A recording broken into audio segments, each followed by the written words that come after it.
அவர் மேலே முட்டை வீச போகிறாங்க அப்படின்னு சொல்லி ஒரு வதந்தி வந்து பரவி இருக்கு. இது ஒட்ட வீசுறதுனால அச்சுறுத்தலா அப்படி எடுத்துக்கலாமா? முட்டை வீச போகிறாங்கன்னு அது காலங்காலமாக அரசியல்வாதிகள் மேலே முட்டை வீசிக்கிட்டு இருக்காங்க. அது வேற விஷயம். விஜய்க்கு இது வரைக்குமே எங்க போனாலும் அவருக்கு கூட்டம் அலையும் போதும் தெரிஞ்ச விஷயம் தான். ஆனா பெருசா த்ரெட்டிங் இந்த மாதிரி தெரியலையே. தாவேகா தலைவர் விஜய்க்கு வந்து பாதுகாப்பு அச்சுறுத்தல் இருக்குன்னு சொல்லி ரிப்போர்ட் கொடுத்ததுனால தான் உள்துறை அமைச்சகம் வந்து அவருக்கு ஓய்பிரிவு பாதுகாப்பு கொடுத்துருக்கு. இந்த பாதுகாப்போட அவர் போய் பேச முடியுமா? இந்த பாதுகாப்போட வந்து பேசக்கூடாது. அப்படி பார்த்தா இப்போ கலைஞராக இருக்கட்டும், இல்லை பெரியாரா இருக்கட்டும், இல்லை அண்ணாவா இருக்கட்டும், இவங்கெல்லாம் போராட்டங்கள் இருக்கும்போது எத்தனையோ செருப்பெல்லாம் வீசிருக்காங்க. அவங்க அடுத்த கட்டமாக அந்த பாதுகாப்பு கேட்க இல்லை, இது வந்து மாடர்ன் அரசியல். இப்போ நாங்கள் வந்து இந்த செருப்படி வாங்க ஒருவேளை இப்போ அது மாதிரி இருந்தால் கலைஞருக்கும் பாதுகாப்பு கொடுத்துருப்பான்னு சொல்றீங்களா? ஆமாம், கண்டிப்பாக கொடுத்துருப்பாங்க. இல்லை ஒருவேளை இந்த தலைவர்கள்லாம் பண்ணாத விஜய் பண்ணுவார் அப்படின்னு நம்புறாங்களா? நம்புறாங்க, கண்டிப்பாக நம்புறாங்க. இப்போ ஐயா ராமதாஸ், ஐயா தொல் திருமாவளவன், அப்படி பார்த்தா சீமான் ஐயாவுக்கு கண்டிப்பாக கொடுக்கணும். விஜயோட அரசியல் நிலைப்பாடு இப்போ உள்ள சொல்ல நீங்கள் எப்படி பார்க்க? விஜயோட அரசியல் நிலைப்பாடு, அவர் வந்து தமிழ்நாடு மக்களுக்கு நல்லது செய்யணும்னு நினைக்கிறாரு. அப்போ வேற யாரும் இப்போ வந்திருக்கலாம் நல்லது செய்ய நினைக்கலையா? எம்ஜிஆருக்கு அடுத்தபடியாக இந்த விஷயங்களை வந்து விஜய் பண்ணுவார், இல்லை எம்ஜிஆரை வந்து எம்ஜிஆர் கொள்கைகளையும் விஜய் ஃபாலோ பண்ணுறாரு அப்படின்னு ஒரு கருத்து இருக்குது. முதல்ல எம்ஜிஆர் வந்து விஜய் கிடையாது, விஜய் வந்து எம்ஜிஆர் கிடையாது. விஜய் சார் வந்து ஒரு நடிகர், இப்போ தான் வந்து அரசியல் தலைவர். இல்லை நானும் வந்து எம்ஜிஆர் வந்து விஜய்ன்னு சொல்ல வரல, எம்ஜிஆரை விஜய் ஃபாலோ பண்ணுறாரு, அவரோட கருத்துக்களை முன்னெடுப்பார் அப்படின்னு சொல்லி. இல்லை, அவரை ஃபாலோ பண்ணலை முதல்ல. இல்லை, அது அவர் ரசிகர்களுக்கு ரொம்ப போதுமான விஷயம்தான். பட் அரசியலுக்கு அது போதுமான விஷயமா? இல்லை, இந்த ட்ரெண்டுக்கு ஏற்ற மாதிரி தான் இருக்கார் அப்படிங்கிற ஒரு கேள்வி இருக்கு. இல்லை, அவர் ட்ரெண்டுக்கு ஏற்ற மாதிரி தான் இருக்காரு. படங்கள்ல இல்லை, அரசியலில். அது அரசியல் அவர் இன்னும் பண்ணலை, அவர் ட்ரெண்டுக்கு ஏற்ற மாதிரி தான் இருக்காரு. இப்போ தனிச்சு தான் போட்டிடுன்னு சொல்லியிருக்காங்க. இப்படி இருக்கும்போது இந்த 2020 தேர்தல் விஜய்க்கு எப்படி இருக்கும்? விஜய் சார் வந்து ஒரு மிகப்பெரிய நடிகர். இன்னைக்கு வந்து மார்க்கெட்டில் வந்து நம்பர் 1 சம்பளம் வாங்கக்கூடிய நடிகர் சொல்லி சொல்கிறாங்க. அரசியல்வாதி இல்லையா? அரசியல்வாதியே இப்போ வந்திருக்காரு. விஜய்க்கு மக்கள் ஓட்டு போடுவாங்க, ஆதரவு இருக்குன்னு சொல்றீங்க. ஆமாம், மக்கள் ஓட்டு போடுவாங்களா அப்படிங்கிறது மக்கள் தான் முடிவு பண்ணணும். அது நம்ம சொல்ல முடியாது. அதில் இது வரைக்கும் பார்த்ததில் சொல்கிறேன். இப்போ விஜய் கட்சி ஆரம்பிச்சிலேருந்து கிட்டத்தட்ட 1 இயர் ஆக போகுது. இது வரைக்கும் விஜயோட அரசியல் நிலைப்பாட்டை வச்சு விஜய்க்கான ஒரு வாக்கு இது வரைக்கும் அவருக்கு வந்து அவரோட ரசிகர்கள் வாக்கு வங்கி இருக்குது. அப்போ ஏதோ ஒரு விஷயத்துக்கு நீங்கள் பட்ஜெட் போட்டீங்க இல்லையா? அப்போ அந்த பட்ஜெட்டை வச்சு தான் இப்போ வெற்றி தோல்விலாம் நடந்துகிட்டு இருக்கு. விஜய் அந்த பட்ஜெட் போட்டிருப்பாருன்னு சொல்கிறீங்களா? அது தெரியல, அது அவர்கிட்ட தான் கேட்கணும். நம்ம அதெல்லாம் பரவாயில்லைங்க, எங்களுக்கு ஒரு அரசியல் தலைவரோட பாதுகாப்பு தான் முக்கியம் அப்படின்னு சொல்லி ஒன்றிய அரசாங்கம் வந்து ஒரு நல்லெண்ணத்தின் அடிப்படையில் கொடுக்கும்போது அது தவறு நீங்கள் சொல்ல முடியாது. அவர் மக்களுக்கு தானே அவர் போராட போகிறார். அப்போ அது மக்களுக்கான பாதுகாப்பு தான் நீங்கள் நினைக்கணும். விஜய் கொடுத்த பாதுகாப்பு மக்களுக்கு கொடுத்த பாதுகாப்பு முழுக்க விஜய் சார் வந்து எதுக்கு கட்சி ஆரம்பிச்சிருக்காரு? மக்கள் நலனுக்காண்டி ஆரம்பிச்சிருக்காரு. வணக்கம் ப்ரோ. வணக்கம் ப்ரோ. தாவேக தலைவர் விஜய் அவர்களுக்கு ஒய் பிரிவில் பாதுகாப்பு, இது வந்து கொடுத்ததுலேருந்து ஒரு விவாத பொருளாக மாறிட்டு இருக்கு. ஏன்னா தமிழகம் முழுவதும் வந்து அடுத்த மாதம் சுற்றுப்பயணம் போகிறாரு. முக்கியமாக விஜய்க்கு அச்சுறுத்தல் இருக்குது அப்படிங்கிற பேரில் கொடுக்கப்பட்டதாக சொல்லப்படுது. பொதுவாக இப்போது தாவேகா தலைவர் விஜய் சாருக்கு இந்த ஒய்பிரிவு பாதுகாப்பு கொடுக்கறதுக்கான காரணங்கள்னு சொல்லி நிறைய பேர் நிறைய விஷயங்கள் சொல்கிறாங்க. முதல்ல பரவலாக சொல்லப்படக்கூடிய ஒரு விஷயம் என்னென்னா, அவர் மேலே முட்டை வீச போகிறாங்க அப்படின்னு சொல்லி ஒரு வதந்தி வந்து பரவி இருக்கு. அது ஒட்ட வீசுறதுனால அச்சுறுத்தலா அப்படி எடுத்துக்கலாமா? முட்டை வீச போகிறாங்கன்னு அது காலங்காலமாக அரசியல்வாதிகள் மேலே முட்டை வீசிக்கிட்டு இருக்காங்க. அது வேறு விஷயம். முட்டை வீச போகிறாங்கன்னு ஒரு வதந்தி இருக்குது, நம்பர் 1. நம்பர் 2 வந்து நம்ம பிஜேபி தலைவர் அண்ணாமலை சார் என்ன சொல்கிறார் அப்படின்னு சொன்னால், அதாவது பரந்தூர் விமான நிலைய போராட்டத்துக்கு போகிறதுக்கு கூட அவரால் முடியலை, ஆளுநரை சந்திக்க போகிறதுக்கு கூட அவரால் முடியலை, அவ்வளவு வந்து பாதுகாப்பு இல்லாமல் இருக்கார் அவர். அதனால நாங்கள் வந்து அவர் எங்கள் கொள்கைக்கு எதிராக இருந்தால் கூட எங்கள் கூட்டணியில் இல்லாட்டம் கூட அவரோட நலன் கருதி மத்திய அரசாங்கம் அவருக்கு பாதுகாப்பு கொடுத்துருக்கு அப்படின்னு அவர் சொல்கிறாரு. தொல் திருமாவளவன் என்ன சொல்கிறார் ஐயா அப்படின்னு சொன்னால், அதாவது மத்திய அரசாங்கம் நல்லெண்ணத்தின் பேரில் அவருக்கு பாதுகாப்பு வழங்கிருந்துச்சுன்னா அது ரொம்ப பாராட்டப்பட வேண்டிய விஷயம் அப்படின்னு சொல்லியிருக்காரு அப்படின்னு அவர் சொல்லியிருக்காரு. சீமான் ஐயா என்ன சொல்லியிருக்காரு அப்படின்னு சொன்னால், அதாவது விஜய் சார் வந்து மிகப்பெரிய ஒரு நடிகராக இருந்து அரசியல் தலைவராக மாறியிருக்காரு. அவர் எங்கே போனாலும் அவரை பார்க்கறதுக்கு ரசிகர்கள் கூட்டம் அலை மோதும், ஃபோட்டோ எடுக்க போராடுவாங்க, போட்டி போடுவாங்க. ஸோ அதனால அவருக்கு பாதுகாப்பு கொடுத்துருக்கலாம் அப்படின்னு சொல்லி அவர் சொல்லியிருக்காரு. ஸோ இப்படி ஒவ்வொரு தலைவர்களும் ஒவ்வொரு பொதுமக்களும் ஒவ்வொரு விதமான கருத்து வந்து சொல்கிறாங்க. உளவுத்துறை என்ன சொல்லியிருக்கு, புலனாய்வுத்துறை என்ன சொல்லியிருக்காங்கன்னா, அவரோட பாதுகாப்புக்கு அச்சுறுத்தல் இருக்குது அப்படின்னு சொல்லி உள்துறைக்கு ரிப்போர்ட் பண்ணியிருக்காங்க, உள்துறை அமைச்சகத்துக்கு. ஸோ அவங்க கொடுத்த ரிப்போர்ட்டோட அடிப்படையில் உள்துறை அமைச்சகம், மத்திய ஒன்றிய அரசோட உள்துறை அமைச்சகம் தாவேகா தலைவர் விஜய் அவர்களுக்கு ஓய்பிரிவு பாதுகாப்பை வழங்கியிருக்காங்க. இது ரொம்ப அவசியமான ஒன்று தான். விஜய்க்கு இது வரைக்குமே எங்கே போனாலும் அவருக்கு கூட்டம் அலையும் போதும் தெரிஞ்ச விஷயம் தான். ஆனால் பெருசாக த்ரெட்டிங் இந்த மாதிரி தெரியலையே. பாஜக கூட்டணி வைக்கிறதுக்காக இந்த மாதிரி விஜயை தூண்டில் போடுறது. உளவுத்துறைங்கிறது மிகப்பெரிய அமைப்பு, அவங்கெல்லாம் பெரிய இன்டெலிஜென்ஸ். அவங்க தாவேகா தலைவர் விஜய்க்கு பாதுகாப்பு அச்சுறுத்தல் இருக்குன்னு சொல்லி ரிப்போர்ட் கொடுத்ததுனால தான் உள்துறை அமைச்சகம் அவருக்கு ஓய்பிரிவு பாதுகாப்பு கொடுத்துருக்கு. மக்களோட இது வரைக்கும் களத்தில் நிக்கல, அதாவது மக்கள் சாமானிய மக்களோட விஜய் போய் பேசல அப்படின்னு குற்றச்சாட்டு இருக்குல்ல. இந்த பாதுகாப்போட அவர் போய் பேச முடியுமா? சப்போஸ் ஏதாவது ஒரு தள்ளுமுள் ஏற்படுதுன்னா இந்த வீரர்கள் சும்மா இருப்பாங்களா? இந்த பாதுகாப்போட வந்து பேசக்கூடாது. அதாவது அப்போது இப்போ எம்ஜிஆர் அரசியல் பண்ணார் அப்படின்னு சொன்னால் அவர் களத்தில் இறங்கி போய் ஒரு பாட்டியவோ ஒரு ஒரு வயசான பெண்மணி ஒரு வயசான பெரியவர் இவங்கெல்லாம் கட்டி பிடிச்சி ஹக் பண்ணி வந்து ரொம்ப பாசமாக பேசி விஜய் தான் செல்ஃபி எல்லாம் எடுத்து போடுறாரு. இல்லை விஜய் செல்ஃபி போடுறாரு, அது வேற விஷயம். இப்போ அவருக்கு வந்து பாதுகாப்பு அச்சுறுத்த இந்த சில பேர் வந்து முட்டையெல்லாம் வீசிடுவாங்கன்னு சொல்கிறாங்க இல்லையா. ஸோ அதனால் வந்து அவர் வந்து தொண்டர்களை பொதுமக்களை வச்சு தள்ளியே இருக்கணும். அவருக்கு எந்த பாதுகாப்புக்கு எந்த பிரச்சனையும் வந்துடக்கூடாது அப்படிங்கிறது தான். இல்லை அப்படி பார்த்தா வந்து இப்போ கலைஞராக இருக்கட்டும், இல்லை பெரியாராக இருக்கட்டும், இல்லை அண்ணாவாக இருக்கட்டும், இவங்கெல்லாம் போராட்டங்கள் இருக்கும்போது எத்தனையோ செருப்பெல்லாம் வீசியிருக்காங்க. அவங்க அடுத்த கட்டமாக அந்த பாதுகாப்பு கேட்க இல்லை, இது வந்து மாடர்ன் அரசியல். இப்போ நாங்கள் வந்து இந்த செருப்படி வாங்க ஒருவேளை இப்போ அது மாதிரி இருந்தால் கலைஞருக்கும் பாதுகாப்பு கொடுத்துருப்பான்னு சொல்கிறீங்களா? ஆமாம், கண்டிப்பாக கொடுத்துருப்பாங்க. இது வந்து ஒன்றிய அரசாங்கத்தோட முழுக்க நல்லெண்ணத்தின் அடிப்படையில் கொடுக்கப்பட்டதான். இதில் வேற எந்த அரசியல் வந்து எதுவுமே கிடையாது. இப்போ நம்ம ஐயா ராமதாஸ் எல்லாம் வந்து பிற்படுத்தப்பட்ட மக்கள், மிக பிற்படுத்தப்பட்ட மக்களுக்காக ரொம்ப வருஷமாக போராடி இருக்காரு. அவருக்கெல்லாம் கொடுக்காம இப்போ கட்சி ஆரம்பித்து கொஞ்ச நாளில் ஒரு வளர்ந்து வரக்கூடிய ஒரு தலைவர் கொடுத்துருக்கும் போது வந்து அவரோட பாதுகாப்புக்கு ஒரு கண்டிப்பாக ஒரு அச்சுறுத்தல் இருக்க போய் தானே கொடுக்க முடியும். இல்லை ஒருவேளை இந்த தலைவர்கள்லாம் பண்ணாத விஜய் பண்ணுவார் அப்படின்னு நம்புறாங்களா? நம்புகிறாங்க, கண்டிப்பாக நம்புகிறாங்க. இப்போ ஐயா ராமதாஸ், ஐயா தொல் திருமாவளவன், அப்படி பார்த்தா சீமான் ஐயாவுக்கு கண்டிப்பாக கொடுக்கணும். ஒன்றிய அரசாங்கம் வந்து இவர் கொடுத்ததை தாண்டி ஏன்னா இவருக்கு முட்டை வீசப்படும் மட்டும்தான் வதந்தி இருக்குது. ஐயா சீமான் பேசின பேச்சுக்கெல்லாம் அவருக்கு வந்து உலகம் முழுக்க, உலக தமிழர்கள் முழுக்க வந்து கண்டன அறிக்கைகளும் கண்டன இதுவும் பண்ணுறாங்க. நிறைய கட்சிகள் வந்து கண்டன ஆர்ப்பாட்டம்லாம் பண்ணியிருக்காங்க. ஸோ அவருக்கு தான் கொடுக்கணும். ஆனால் அவர் என்ன சொல்லிட்டாருன்னா, நான் தான் நாட்டுக்கே பாதுகாப்பு, எனக்கு பாதுகாப்பு தேவையில்லை அப்படிங்கிற மாதிரி சொல்லிட்டார். இன்னொன்று என்னென்னா, இப்போ தொல் திருமாவளவன் ஐயா என்ன சொல்லியிருக்காரு அப்படின்னு சொன்னால், இவர் கடிதம் போட்டு கேட்டாரா பாதுகாப்பு அப்படியான்னு நமக்கு தெரியல. ஒன்றிய அரசாங்கமாக முன் வந்து கொடுத்துருந்தா. அப்படி திருமாவளவன் அவர்கள் சொல்லும்போது விஜய் கேட்டாரா என்னன்னு தெரியல. ஆனால் வந்து நல்லெண்ணத்தோட கொடுத்துருந்தா ஓகே தான் சொல்கிறார். அப்போ நல்லெண்ணம் அப்படிங்கும்போது அப்போ என்ன மாதிரி பிளான் பண்ணுறாங்க? வேறு ஏதாவது பிளான் இருக்குது? அவரோட சொல்கிற வார்த்தையில் அப்படி தானே இருக்குது. இல்லை, நீங்கள் கேட்குறது எப்படி இருக்குன்னா, நல்லெண்ணம் நீங்கள் சொல்கிற அர்த்தம் எப்படி இருக்குன்னா, அதாவது வந்து ஒன்றிய அரசாங்கம் வந்து அவங்க எதிர்காலத்தில் தேர்தல் அரசியலில் வரும்போது இவர் பாதுகாப்பு கொடுக்கறதுனால நம்ம கூட கூட்டணிக்கு வந்துடுவாரா, இல்லை இவரோட ரசிகர்கள் நமக்கு வந்து ஒரு சப்போர்ட் பண்ணுவாங்களா, நமக்கு வந்து ஓட்டு போடுவாங்களா. ஸோ இந்த மாதிரியான ஒரு எண்ணங்கள் அடிப்படையில் வந்து பாதுகாப்பு கொடுத்தா வந்து நீங்கள் நினைக்கிறீங்க. ஸோ அந்த மாதிரியெல்லாம் கண்டிப்பாக இருக்காது. முழுக்க உளவுத்துறை கொடுத்த ரிப்போர்ட்டின் அடிப்படையில் மட்டும்தான் தாவக தலைவர் விஜய் சார் அவர்களுக்கு வந்து பாதுகாப்பு கொடுத்துருப்பாங்கன்னு நான் நம்புகிறேன். விஜயோட அரசியல் நிலைப்பாடு இப்போ உள்ள சொல்ல நீங்கள் எப்படி பார்க்குறீங்க? விஜயோட அரசியல் நிலைப்பாடு, அவர் வந்து தமிழ்நாடு மக்களுக்கு நல்லது செய்யணும்னு நினைக்கிறாரு. அப்போ வேற யாரும் இப்போ வந்திருக்கோம் நல்லது செய்யணும்னு நினைக்கலையா? இல்லை அவங்க செய்ததெல்லாம் தாண்டி இப்போ நிறையா கட்சிகள் இது வரைக்கும் நல்லது செஞ்சுருக்காங்க இல்லையா. இப்போ நம்ம வந்து காங்கிரஸுக்கு அடுத்து திராவிட கட்சிகள் வந்து ஒரு 50 ஆண்டு காலமாக வந்து தமிழ்நாட்டை ஆட்சி பண்ணிக்கிட்டு இருக்காங்க. அவங்கெல்லாம் நிறைய நல்லதுகள் சமூக நலத்திட்டங்கள்லாம் பண்ணியிருக்காங்க இல்லையா.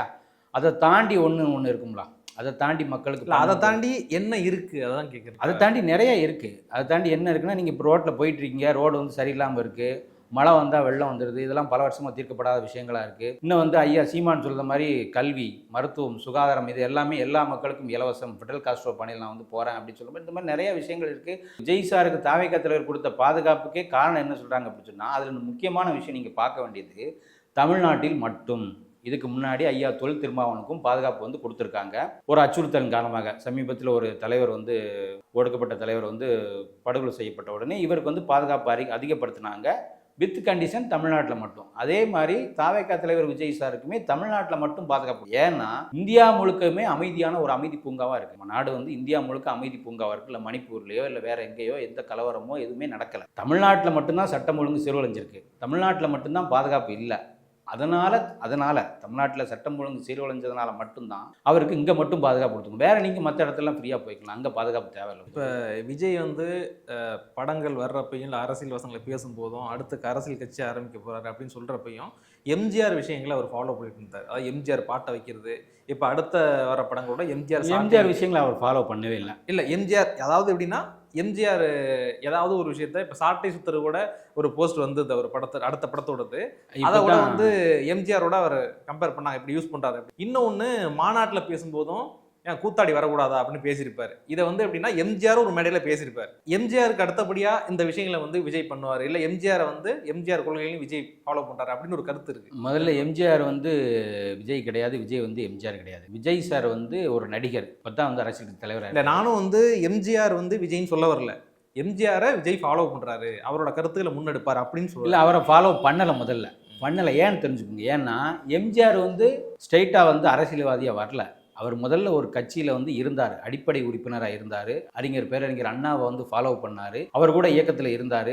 கலைஞர் கருணாநிதி அவர்கள் கூட வந்து இயக்கத்தில் பணிபுரிஞ்சார். ஸோ இந்த மாதிரி அந்த கட்சியில் திராவிட முன்னேற்ற கழகத்தில் அடிப்படை உறுப்பினரில் இருந்து அமைச்சரா, எம்எல்ஏவா, பொருளாளரா, மிகப்பெரிய பொறுப்பு, ஒரு கட்சியின் முக்கியமான பொருளாளரா இருந்து பல வருஷங்களா பல போராட்டங்கள், பல மாநாடுகள், பல பொதுக்கூட்டங்கள், தேர்தல் பிரச்சாரங்கள் இப்படின்னு சொல்லி அரசியல் வாழ்க்கையில் அவர் நடிகராக இருக்கும்போதே பல ஆண்டுகளாக திராவிட முன்னேற்ற கழகத்தில் அரசியல் வாழ்க்கையில் அவர் வந்து பணி செஞ்சுருக்கார். பொதுப்பணிகள் செஞ்சு பொதுமக்களை சந்தித்ததோட மட்டும் இல்லாமல் அரசியல் கள ரீதியான அரசியல், மாவட்ட நிர்வாகம்னா என்ன, ஒன்றிய நிர்வாகம்னா என்ன, கிளைக்குனா என்ன, கிளை கட்சினா என்ன, கிளை செயலாளர்னா யார், அவருக்கும் அரசியலுக்கும் என்ன தொடர்பு, அவரால் நமக்கு என்ன எப்படி கனெக்ட் பண்ணிக்க முடியும், இப்படி கிளையில் இருந்து மாநில தலைமை வரைக்கும், செயற்குழு உறுப்பினர், பொதுக்குழு உறுப்பினர் வரைக்கும், இப்படி எல்லா மற்ற தொண்டர்களோடையும் நிர்வாகிகளோடையும் அவர் நெருங்கி பல வருஷமாக பழகி பல தேர்தல்களை சந்தித்து திராவிட முன்னேற்ற கழகத்தின் தேர்தல் வெற்றிக்காக பல தேர்தல்களில் பிரச்சாரங்கள் பண்ணி அந்த கட்சியில் பொறுப்பில் இருந்து அரசாங்கத்தில் அமைச்சராக பொறுப்பு வகித்து அதுக்கப்புறம் சில ஏற்பட்ட கருத்து வேறுபாடுகளால் அவரோட ரசிகர்கள், அவரோட தொண்டர்கள், அவர் கூட இருந்த கட்சிக்காரங்கள்லாம் சொன்னதுனால அவர் கட்சி ஆரம்பித்தார். இப்போ உள்ள அடுத்த தலைமுறைகளுக்கு விஜயை ஃபாலோ பண்ணுறவங்களுக்கு அது அவசியம் இல்லைங்கிற மாதிரி தான் அவங்களும் சொல்கிறாங்க. எங்கே இப்போ தேட்டரில் சொல்கிறாங்களே எங்கள் தளபதியை பார்த்தா போகணும், அதே மாதிரி அவர் எங்கே இருந்தானே பேசினா போதும் இப்படிங்கிற மனநிலை தான் விஜய் ரசிகர்கள் இல்லை. அது அவர் ரசிகர்களுக்கு ரொம்ப போதுமான விஷயம்தான். பட் அரசியலுக்கு அது போதுமான விஷயமா? இல்லை, இந்த ட்ரெண்டுக்கு ஏற்ற மாதிரி தான் இருக்கார் அப்படிங்கிற ஒரு கேள்வி இருக்கு. இல்லை, அவர் ட்ரெண்டுக்கு ஏற்ற மாதிரி தான் இருக்கார். படங்கள்ல இல்லை, அரசியலில். அது அரசியல் அவர் இன்னும் பண்ணலை. அவர் ட்ரெண்டுக்கு ஏற்ற மாதிரி தான் இருக்கார். சோசியல் மீடியாவில் வந்து நம்ம வீட்டில் நீங்கள் வந்து இந்த குட்டச்சோத்தில் கட்டச்சோத்தில் அரசியல் பேசுவீங்க இல்லையா? ஸோ இந்த மாதிரியான ஒரு விஷயம் தான் இப்போ சோசியல் மீடியாவில் வந்து கள்ளக்குறிச்சி பரந்தூர்லாம் போனார், அதெல்லாம் அரசியல் இல்லையா? ஒரு மக்கள் நலன் பாதுகாக்கிற மாதிரி இல்லை, சரி மக்கள் நலனுக்கு பண்ணுற மாதிரி இல்லையா? இல்லை, கண்டிப்பாக நல்ல அரசியல் தான். பட் இன்னும் நிறைய அவர் போராட்டங்கள்லாம் முன்னெடுக்கணும் அப்படின்னு சொல்லிட்டு பொதுமக்கள் விருப்பம். அவரோட ரசிகர்கள் வந்து அவர் எந்த இதுக்கெல்லாம் வரணும் அவசியம் இல்லை, அவர் சோசியல் மீடியாவில் பேசினாலே போதும், அவர் முகத்தை பார்த்தாலே போதும்னு நினைக்கிறாங்க. அது அவங்களோட எண்ணம். இப்போ கூட்டணி அதிமுகவோட அப்புறம் நிறைய கட்சிகளோட பேசுனாங்க, முன்னாடி சீமானவரோட பேசுனாங்க, அப்புறம் அது இல்லைன்னு ஆகிப்போச்சு.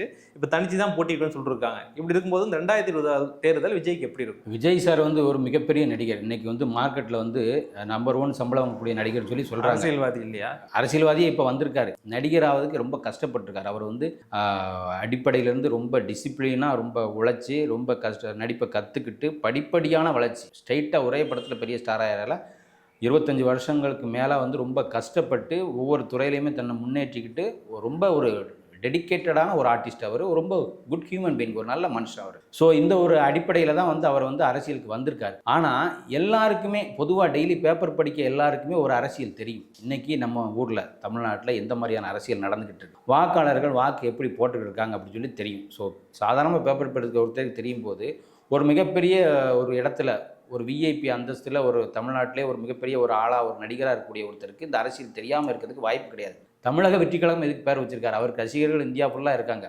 கேரளாவில் ரொம்ப அதிகப்படியான ரசிகர்கள் இருக்காங்க. இருந்தாலும் அவர் தமிழக வெற்றி கழகம் வச்சுருக்காருன்னா தமிழ் மக்கள் மேல் உள்ள ஒரு மிகப்பெரிய அன்பாலும் பிரியத்தாலும் அக்கறையாலும் அவங்களுக்கு நிறைய நம்ம பண்ணணும் அப்படின்னு அவரோட அந்த ஸ்டேட்டஸு, அவரோட அந்த வருமானம், அந்த தொழில் எல்லாத்தையும் தூக்கி போட்டு வராரு. அதை நீங்கள் நல்லா புரிஞ்சுக்கிடணும், சரியா? ஸோ அப்படி வர்ற ஒருத்தர் நீங்கள் சும்மா கூட்டத்தில் இறங்கி போயிட்டு அப்படி நான் செல்ஃபி எடுத்து நான் அந்த விஷயம் சரி பண்ணிட்டு அந்த போராட்டம் பண்ணிட்டா மட்டும் அது வந்து சரியான ஒரு விஷயமாயிருக்கும். விஜய்க்கு மக்கள் ஓட்டு போடுவாங்க, ஆதரவு இருக்குன்னு சொல்கிறீங்க. ஆமாம், மக்கள் ஓட்டு போடுவாங்களா அப்படிங்கிறது மக்கள் தான் முடிவு பண்ணணும். அது நம்ம சொல்ல முடியாது. அதில் இது வரைக்கும் பார்த்ததில் சொல்கிறேன். இப்போ விஜய் கட்சி ஆரம்பிச்சிலேருந்து கிட்டத்தட்ட 1 இயர் ஆக போகுது.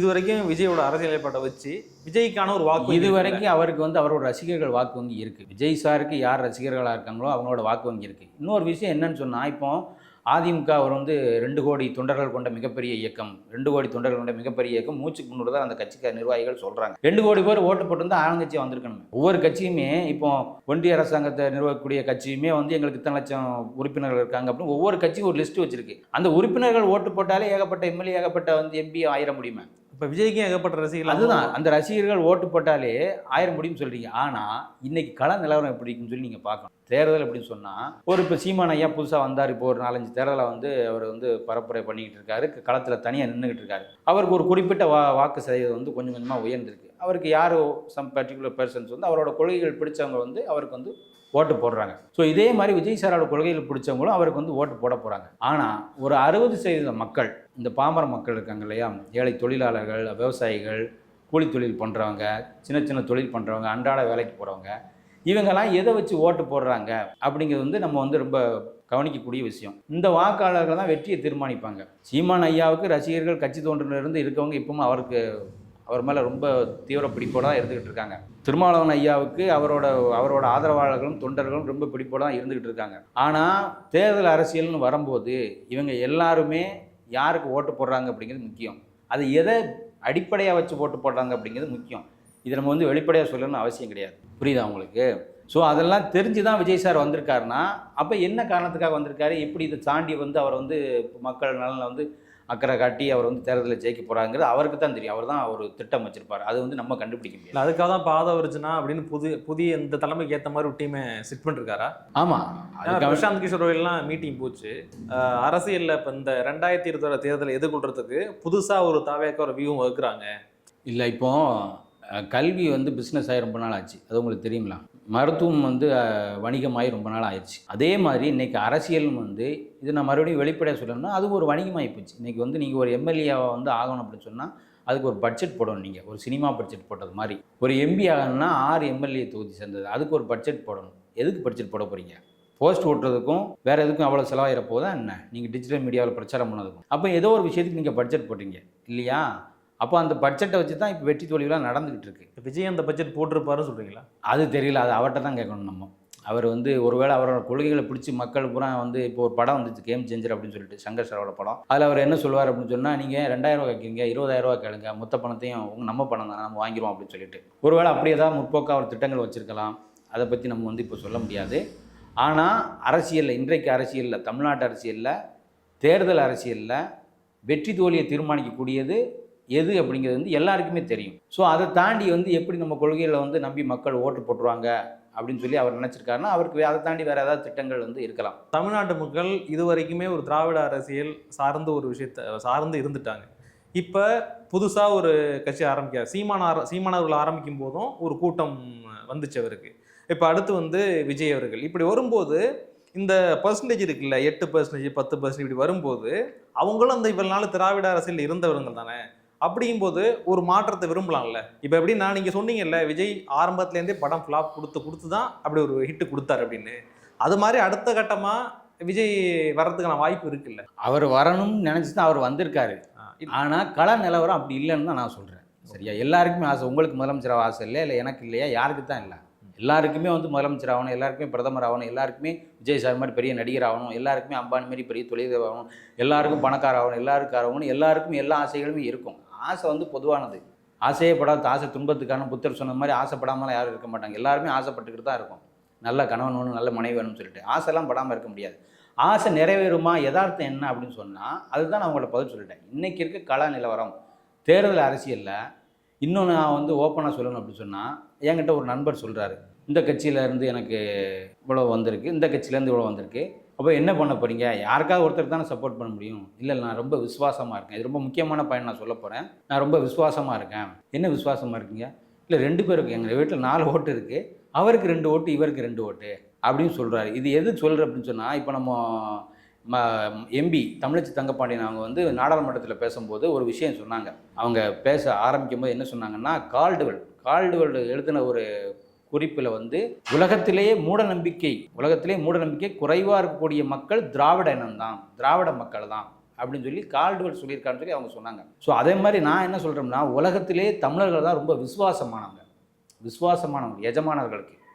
நமக்கு ஒருத்தர் ஒன்று கொடுத்துட்டாருன்னா அவர் நமக்கு எஜமானர். ஆனால் இந்த தலைமுறை அப்படி பார்க்குற மாதிரி தெரியல. அந்த தலைமுறை ஏன்னா இப்போ நான் தமிழர் ஆரம்பிக்கும் போது சீமான் அவர்கள் இது வரைக்கும் சொன்னார் அப்படின்னா, நான் ஓட்டுக்கு பணம் கொடுக்க மாட்டேன். விஜய் அவர்கள் இப்படி சொன்னார். இப்போ அவருக்கு ஒரு பர்சன்டேஜ் வந்திருக்கு. இதெல்லாம் காசுலாம் வந்து சொல்லும்போது இது அப்படி நடக்குது. எல்லாரும் பிரிஞ்சிருக்காங்களே, அந்த தலைமுறையை பார்க்க மாட்டேங்காங்க. இந்த தலைமுறை பார்க்க மாட்டாங்க. கண்டிப்பாக அந்த தலைமுறை ஓட்ட மட்டும் நீங்கள் ஜெயிச்சிட முடியுமா? இல்லை, அதுதான் படிப்படியாக வராதா அப்படின்னு நான் கேட்குறேன். எப்போவுமே வராது. நீங்கள் தமிழ்நாட்டை பொறுத்தளவுக்கு மைண்ட் செட் நம்ம நல்லா பழகிட்டோம். நம்ம மக்கள் வந்து சரியா, நீங்கள் இந்த 60% மக்கள் இருக்காங்க இல்லையா, இந்த அன்றாட தொழிலாளர்கள், அவங்கள்ட்ட நீங்கள் எந்த பெரிய கொள்கைகளையும் நீங்கள் பகுத்தறிவையும் போய் புகுத்திட முடியாது. நீங்கள் என்ன வேணாலும் போய் சொல்லிட்டு போங்க, நான் உங்களுக்கு அதை பண்ணுறேன் இதை பண்ணுறேன்னு சொல்லி அவங்க யாரும் நம்ப தயாராக இல்லை. அவங்க ஒரு விஷயத்தை நம்புகிறாங்க, அன்னைக்காவது நான் சந்தோஷமாக இருந்துட்டு போகிறோம்னு சொல்லிட்டு. ஸோ அதை தாண்டி நீங்கள் உங்கள் கொள்கைகள் வந்து கொள்கைகளை வச்சு ஜெயிச்சிடலாம்னு நினச்சா, இல்லை வேறு திட்டங்கள் எதுவும் இருந்துச்சுன்னா, அது வந்து நம்ம தேர்தல் முடிவுகளை வச்சு தான் நம்ம பார்க்கணும். ஆனால் அந்த நம்பிக்கை இருக்கலாம், அது ஒன்றும் தப்பு கிடையாது. இன்னும் நான் ரொம்ப முக்கியமாக எதுக்காக சொல்கிறேன் அப்படின்னு சொன்னால், தமிழர்கள் வந்து ரொம்ப விசுவாசமானவங்க தன்னோட எஜமானர்களுக்கு. எஜமானம் யாருன்னா, நீங்கள் இப்போ எனக்கு ஒரு டீ வாங்கி கொடுத்தீங்க, ஈவினிங் ரொம்ப பசிக்கு ஒரு டீ வாங்கி கொடுத்தீங்கன்னா நான் உங்களுக்கு விசுவாசமான ஒரு அடிமையாயிரும், ஒரு அரை மணி நேரத்துக்காக அட்லீஸ்ட். இது எப்படின்னா சிந்திச்சு ஓட்டு போடுறவங்க இல்லை அப்படின்னு சொல்கிற மாதிரி இருக்கு. விசுவாசம் அப்படிங்கிறதுக்கும் அது சரியானதாக தெரியலையே சொல்கிறது. எல்லாருமே நல்லா சிந்திக்கிறாங்க. சிந்திச்சு என்ன பண்ணுனா யாருக்கு ஓட்டு போட்டால் என்ன நடக்குங்கிறது எல்லா மக்களுக்குமே தெரியும். அதனால அவங்க ரொம்ப தெளிவாக சிந்திச்சு தான் விசுவாசமாக இருக்காங்க. அப்போ இந்த 60% மக்கள் வந்து மாற மாட்டாங்க. அப்போ விஜய் அவரால் ஜெயிக்க முடியாது. விஜய் ஜெயிக்க முடியாது நம்ம எப்படி சொல்ல முடியும்? அந்த 60% மக்கள் நினச்சா ஜெயிக்கலாம். இந்த சினிமா படத்தில் சொன்ன மாதிரி 2000 ரூபாய்க்கு நீங்கள் 20,000 வாங்கன்னு சொல்கிறாரா அப்படிலாம் நமக்கு வந்து தெரியல. அவர் என்ன திட்டம் வச்சிருக்காருன்னு வந்து அவருக்கு தான் தெரியும். அவர் தான் இன்னும் வெளியே இறங்கி பேசவே இல்லையா. கட்சியை அறிவிச்சார், கொள்கைகள் அறிவிச்சார், அதோட நிற்கிறாரு. அதான் விஜய் வந்து பார்த்தாலே போதுங்கிறாங்களே, அவர் பேச தேவையில்லைங்கிறாங்களே. அது அவரோட ரசிகர்கள் சொல்லுவாங்க. பொதுமக்கள் வந்து அப்படி சொல்ல, பொதுமக்களுமே பார்த்தாலே போதும் தான் நினைப்பாங்க. ஆனால் எலெக்ஷன் அன்னைக்கு அவங்களோட நினைப்பெல்லாம் வேறு மாதிரி இருக்கும். எலெக்ஷன் அன்னைக்கு பொதுமக்களோட நினைப்பு எல்லாமே வேறு மாதிரி இருக்கும். அங்கே வந்து நீங்கள் பெரியார் வரமாட்டார், காமராஜர் வரமாட்டார், யாருமே வரமாட்டார். நான் இன்னும் சொல்கிறேன், அந்த 60% மக்கள் நான் எதுக்கு வந்து ரொம்ப தீவிரமாக சொல்கிறேன்னா, நான் நேரடியாக களத்தில் பார்த்தனால சொல்கிறேன். ஒரு 80 வயசு பெரியவர் சொல்கிறாரு, நான் வந்து ரெட்டலைக்கு தான் ஓட்டு போடுவேன் அப்படின்னு சொல்கிறாரு. அவருக்கு எலெக்ஷன், அவர்லையும் ஒரு வாக்காளர். ரெட்டலை ஏன் ஓட்டு போடுறது ரெட்டலைக்கு அப்படின்னு சொன்னால், திமுக காமராஜரை தோக்கடித்த கட்சி, அதனால நான் ரெட்டலைக்கு போடுறேன்னு சொல்கிறாரு. அப்போ அவர் எங்கே விசுவாசமாக இருக்கார்? காமராஜர் மேலே அவர் விசுவாசமாக இருக்கார். காமராஜர் தோக்கடித்து வருஷம் வந்து ரொம்ப வருஷம் ஆச்சு. 1967 நடந்தது. இத்தனை வருஷத்துக்கு பிறகுமே அவர் வந்து காமராஜர் தோக்கடித்த காரணத்தினால நான் திமுகவுக்கு போட மாட்டேன், அதுக்கு ஆப்போசிட் ரெட்டலைக்கு போடும் தான் இருக்காரு. ஸோ இந்த மாதிரி மக்கள் தான் அந்த 60%க்குள்ளே இருக்காங்க. அந்த 60% மக்களுமே வேறு விஷயத்தில் லாக் ஆகியிருக்காங்க. ஸோ அவங்ககிட்ட போய் நீங்கள் வந்து கொள்கைகள் இது பிரதானங்கள் அப்படின்னு போவாங்க. நீங்கள் இவ்வளோ வருஷம் ஆட்சி நடந்துகிட்டு தான் இருக்கு இல்லையா, ஒவ்வொரு வருஷமும் வாக்குறுதிகள் கொடுத்துட்டு தான் இருக்கீங்க. அப்போ நீங்கள் புதுசாக வந்து நான் அப்படி பண்ணிடுவேன் இப்படி பண்ணிடுவேன், சரி இப்போ ஒன்றும் இல்லை, பெண்கள் பாதுகாப்பு கொடுக்கும்னு சொல்லி 50 வருஷம் யாரும் சொல்லவே இல்லையா, எல்லாருமே சொல்லிக்கிட்டு தானே இருக்காங்க. ஆனால் நாட்டில் பெண்களுக்கு எதிரான குற்றங்கள் நடந்துக்கிட்டு தான் இருக்குது. அப்போ நீங்கள் அதுக்கு என்ன எல்லாமே வெறும் வாக்குறுதிகள் மட்டும்தான் சொல்கிறீங்களா? எல்லாம் வெறும் வாக்குறுதிகள் இல்லை, செய்யணும் தான் எல்லாருமே நினைக்காங்க. யாருமே தப்பானவங்க கிடையாது. எல்லா அரசியல் கட்சியுமே பொதுமக்களுக்கு நல்லது பண்ணது தான் இருக்காங்க, நல்லது பண்ணிட்டு தான் இருக்காங்க. அவங்களும் செய்யணும் தான் இருக்காங்க, யாருமே செய்யக்கூடாதுன்னா இல்லை. சில விஷயங்கள் அவங்க கையை மீறி நடக்கும் இல்லையா, அப்போ அவங்க என்ன பண்ண முடியாது. அதுக்காண்டி நம்ம பாதுகாப்பு எல்லாருக்குமே இந்த மொத்த மக்கள் 140 கோடி பேர் இருக்காங்க, 140 கோடி பேருக்கும் ஒய் பாதுகாப்பு கொடுக்க முடியுமா? விஜய் சார் கொடுத்த மாதிரி சமுதாயத்தில் முக்கியமான தலைவர்கள் மக்களுக்காக போராடுதாங்க, மக்களுக்கு பணி செய்தாங்க அப்படின்னு நினைக்கிறவங்களுக்கு மட்டும்தான் அந்த பாதுகாப்பு கொடுக்க முடியும். எல்லாரும் கொடுத்துட்டோம்னா நம்ம அது நாட்டில் 140 கோடி பேரும் துப்பாக்கியோட தான் இருக்கணும். எல்லாரும் தங்கள் தானே பாதுகாப்பு கொடுத்தோம். விஜய்க்கு பாதுகாப்பு கொடுத்து சரிதான்னு சொல்கிறீங்க? கண்டிப்பான ரொம்ப அவசியமான ஒன்று. இப்போ தமிழ்நாட்டுக்கு வந்து நிதி வந்து கொடுக்கல அப்படின்னு சொல்லி நம்ம தமிழ்நாட்டு எம்பிகள்லாம் பாராளுமன்றத்தில் ஒன்றிய அரசாங்கத்திட்ட போய் கேட்குறாங்க. நிதி தேவைப்படுது, நிறைய பேரிடர் வருது, மழை வருது, மழையின் காரணமாக நிறையா பிரச்சனைகள் வருது, மக்களுக்கு வந்து நிதி பத்தலை, இந்த திட்டங்கள்லாம் நடக்கு, அதுக்கு நிதி பத்தலைன்னு கேட்குறாங்க. அதெல்லாம் பரவாயில்லைங்க, எங்களுக்கு ஒரு அரசியல் தலைவரோட பாதுகாப்பு தான் முக்கியம் அப்படின்னு சொல்லி ஒன்றிய அரசாங்கம் வந்து ஒரு நல்லெண்ணத்தின் அடிப்படையில் கொடுக்கும்போது அது தவறு நீங்கள் சொல்ல முடியாது. அவர் மக்களுக்கு தானே அவர் போராட போகிறார், அப்போ அது மக்களுக்கான பாதுகாப்பு தான் நீங்கள் நினைக்கணும். விஜய் கொடுத்த பாதுகாப்பு மக்களுக்கு கொடுத்த பாதுகாப்பு முழுக்க விஜய் சார் வந்து எதுக்கு கட்சி ஆரம்பிச்சிருக்காரு? மக்கள் நலனுக்காண்டி ஆரம்பிச்சிருக்காரு. அவர் கொள்கைகள் என்ன, பிறப்புக்கும் எல்லா உயிருக்கும் எல்லாருக்கும் சமமான வாழ்க்கை கொடுக்கும் சொல்லி அவர் வந்திருக்காரு. அவர் வந்திருக்கதை வரவேற்கிறதுக்கு ஒன்றிய அரசாங்கம் வந்து அவரோட மக்களோட பாதுகாப்பு, அவர் நல்லா இருந்தால் மக்கள் நல்லா இருப்பாங்க, அவர் கட்சி ஜெயிச்சா மக்கள் நல்லா இருப்பாங்க, அப்போ அவர் நல்லா வாழணும் இல்லையா, அவரோட பாதுகாப்பு. அவர் ஒரு இந்திய குடிமகன் இல்லையா, இப்போ உங்களுக்கு எனக்கு என்னைய மாதிரி உங்களை மாதிரி அவர் ஒரு இந்திய குடிமகன், மக்கள் நலனுக்காக போராடி. இப்போ நீங்கள் உங்கள் சுய வாழ்க்கைக்காக போராடிருக்கீங்க, நான் என்னோட வாழ்க்கைக்காக போராடிருக்கேன். அவர் வந்து பொதுமக்களுக்காக போராட வந்திருக்காரு. ஸோ அப்படி வந்திருக்கும் போது அவர் கொடுக்கக்கூடிய பாதுகாப்பு வந்து ரொம்ப அவசியமான ஒன்று. நாட்டில் நிறைய பிரச்சனைகள் இருந்தாலும், நம்ம நாட்டில் வந்து நிறைய கலவரங்கள், நீங்கள் சொன்ன மாதிரி மணிப்பூர் பிரச்சனை, அந்த பிரச்சனை, இந்த பிரச்சனை, நிறைய வேலைவாய்ப்பு, வேலையில்லா திண்டாட்டம், நிறைய பொருளாதார பிரச்சனைகள் அப்படின்னு ஏகப்பட்ட பிரச்சனைகள் இருக்கும்போது கூட ஒரு தலைவருக்கு வந்து பாதுகாப்பு கொடுக்கணும் அப்படிங்கிறது ரொம்ப அவசியமான ஒன்று. அதில் நீங்கள் எந்த சந்தேகமும் பட வேண்டாம். இது எந்த அரசியல் உள்நோக்கம் கிடையாது, இதில் எந்த அரசியல் கற்பித்தலும் இல்லை. உங்கள் நேரத்துக்கு ரொம்ப நன்றி ப்ரோ. ரொம்ப நன்றி ப்ரோ.